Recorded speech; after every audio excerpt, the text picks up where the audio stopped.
Pada pertemuan kali ini, saya Alin Rahman Sidik akan menerangkan atau mempraktekkan cara pengukuran tekanan radiator, terus tekanan tutup radiator, dan terakhir cara mengisi reservoir tank.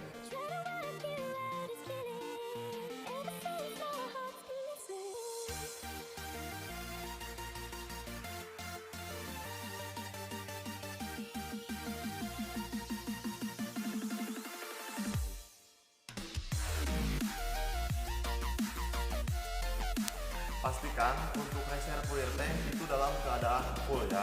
Kalau misalkan kurang, silakan teman-teman tambah dengan menggunakan air aqua, boleh ya. Kecuali kalau misalkan teman-teman mau menggunakan air radiator, air coolant, silakan saja ya.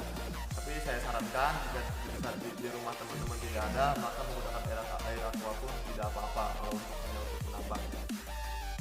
Untuk yang kedua, kita akan mencoba memeriksa tekanan tutup radiator dan kebocoran radiator menggunakan alat, yaitu alatnya namanya radiator compressor.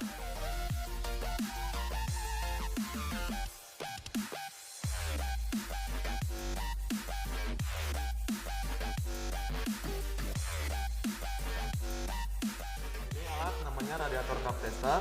Yang pertama kita akan mengukur tutup radiator, tekanan tutup radiator, dan yang kedua kita akan mengukur kebocoran radiator menggunakan alat radiator compressor. Untuk cara penggunaannya, yang pertama kita lepaskan dulu radiatornya, radiator kompresornya. Setelah itu kita pilih alat yang sama dengan tutup radiatornya. Bisa dilihat di sini. Tadi saya sudah memilih alat yang sama itu di nomor 5, yaitu yang ini.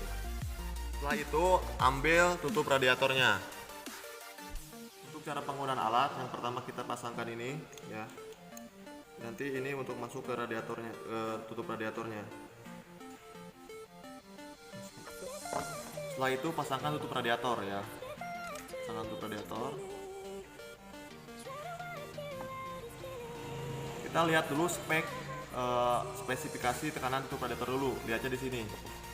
Ini tekanannya 1,1 ya untuk yang baru ya. Jadi jika tekanannya segini ya, berarti itu tutup radiator masih bagus, masih berfungsi dengan baik ya.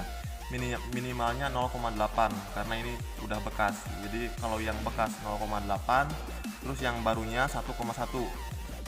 Minimal tekanan 0,8 tutup radiator masih bagus. Cara pembacaannya minimal jarum melebihi 1,2 atau 1,1 ya. Jadi kalau misalkan ketika dia udah melebihi 1,1 lalu turun lagi tidak apa-apa ya. Itu tidak ngaruh ya. Kita coba kasih tekanan.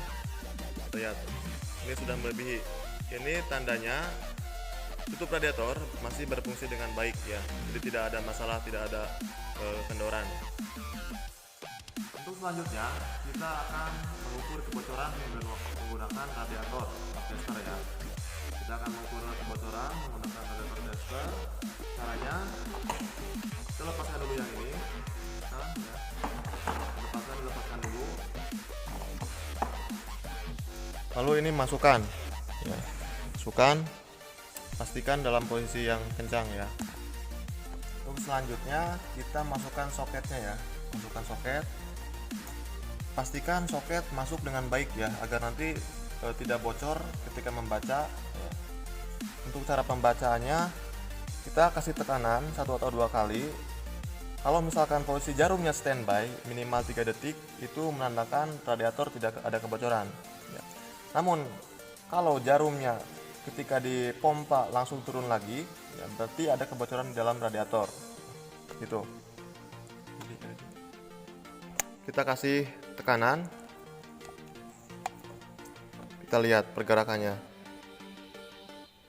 Ini menandakan radiator dalam keadaan baik ya, karena posisi jarumnya diam di tempat ya, tidak berubah, tidak turun ya.